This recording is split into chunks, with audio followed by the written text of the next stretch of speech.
How good is it? We love it. It's A-League men's football. It's chaotic. It's crazy. And oh my goodness, some awesome games from this past weekend. Let's jump into it right now. Friday night, Western Sydney Wanderers, Melbourne City.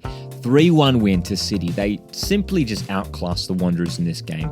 And the big story coming out of this one is it's really now, the concern is growing as it has been for a long time now for Western Sydney Wanderers. It's clear that Rudan has come in and hasn't really changed things too much. Changing personnel a little bit, but still problems there for Western Sydney Wanderers. Just a lack of confidence in attack. That's the main thing that we're seeing. But look, we have to give credit to Melbourne City. They are playing so well at the moment. Florian Berenguer has to be talked about as one of the best midfielders in the league right now. He is so good. Fantastic goal that he scored. And Matt Leckie.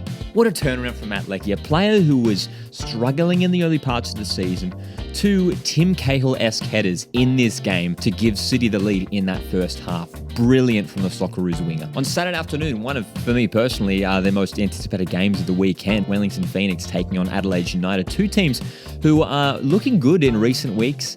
Wellington Phoenix, of course, coming off that midweek win against Melbourne Victory and building some good form in the league. But of course, we know the danger players that Adelaide United have. In this game, it was really interesting because Wellington Phoenix really controlled things in that first half. And I was expecting it to be a bit more even, but Adelaide was slightly off their game. Midfield, they were losing some battles. They had some duels in midfield.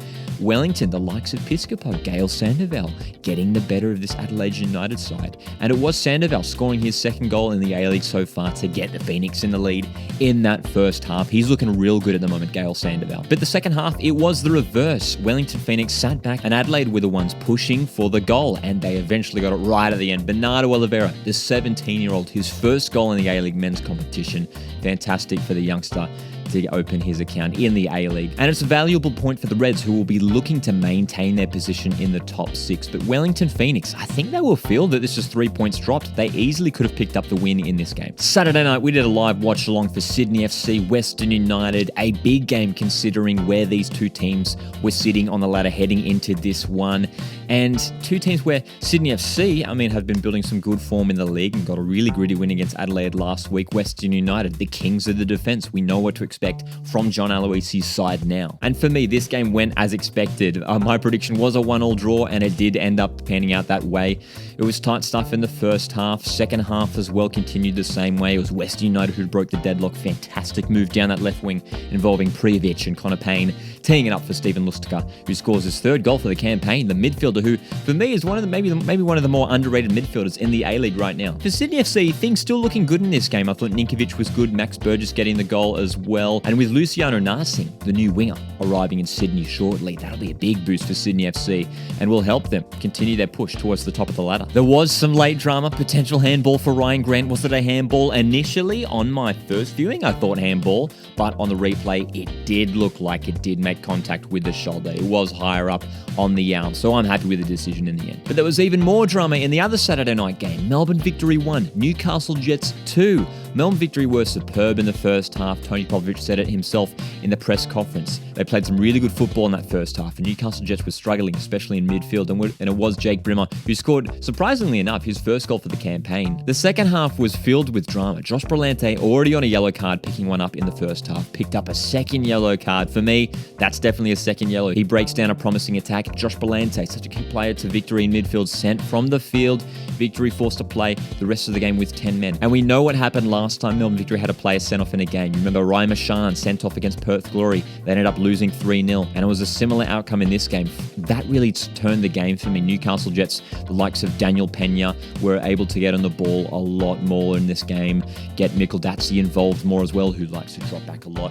And of course, Daniel Pena was the one who set up the goal. Fantastic pass. What a pass by Daniel Pena to set up Valentini Yule, who chipped the ball perfectly over Calava. Fantastic first goal for Newcastle Jets. And a dramatic penalty was awarded for the Newcastle Jets. Melbourne Victory were not happy with this penalty that was awarded. But for me, when you look at the decision and the referee called penalty on the field, I can't see how you can overrule that. There was heavy contact from Brendan Hamill on the Newcastle Jets player. The eventual penalty was slotted away by Becca Mikaldazzi, who now sits equal top of the goal-scoring charts currently in the A-League men's competition. There was a fantastic save made by Jack Duncan towards the end of the game to hold onto the 3 points for the Jets. It's a massive 3 points for the Jets. But now Melb victory. The last time they won a game was Boxing Day last year. They really have to turn things around now in the A-League men's competition. And no doubt they have the quality to do it. Sunday Arvo, Perth Glory were coming to take on my Central Coast Mariners. And for me, as a Mariners fan, I was stoked with this performance. I was really, really happy with it. I thought maybe it was their best performance for the season.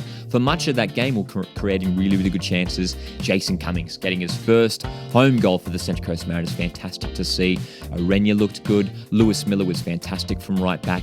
And of course, we know about Perth Glory. They've been struggling just to get some games happening at the moment. They had some COVID cases in their camp in recent weeks, which postponed another couple of their games. So they were back in action after a little while off as well. But they were still creating trouble for the Mariners at times. Bruno Fornaroli for most of the day was quiet, but it was the likes of Nyonga Beery, Brandon O'Neill at times getting in behind, causing trouble for the Mariners. But still, overall, I thought the Mariners dominated the game, but fell asleep at the end. Daniel Stein slotting home a scrappy goal for Perth Glory. A massive point for Glory, who still sit bottom of the table. But for Central Coast Mariners, disappointing to let two leads slip, both against Macarthur on last Thursday night and now here against Perth Glory. And Brisbane Roar picked up a big 3-1 win against Macarthur FC. Macarthur, we know, in the early rounds of the season, one of the top sides in the competition, have slowly been slipping, and this result really consolidates it. Macarthur FC were just outplayed in this game. I thought Brisbane Roar were very good, and I think Brisbane have now found their best formation, their best setup. Lascano up top with the likes of Henry Hoare and Miliosnic in the wings.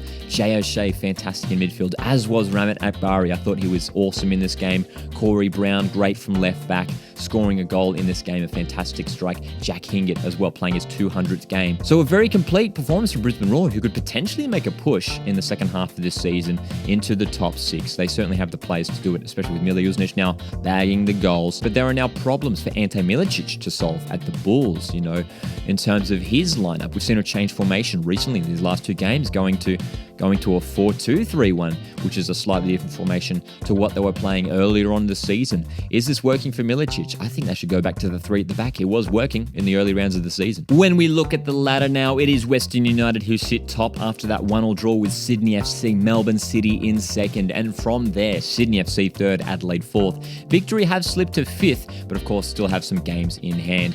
Macarthur make out the top 6 as well.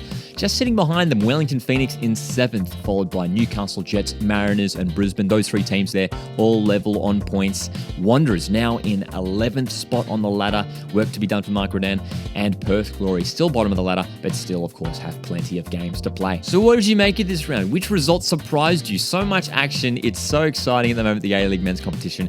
Anyone can win, which makes for really gripping viewing in every match. If you have enjoyed this video and you want to show your support, you can do that by hitting like on this video down below and hit subscribe if you want to stay up to date to all of the A-League content dropping here at Coast Football. See you later.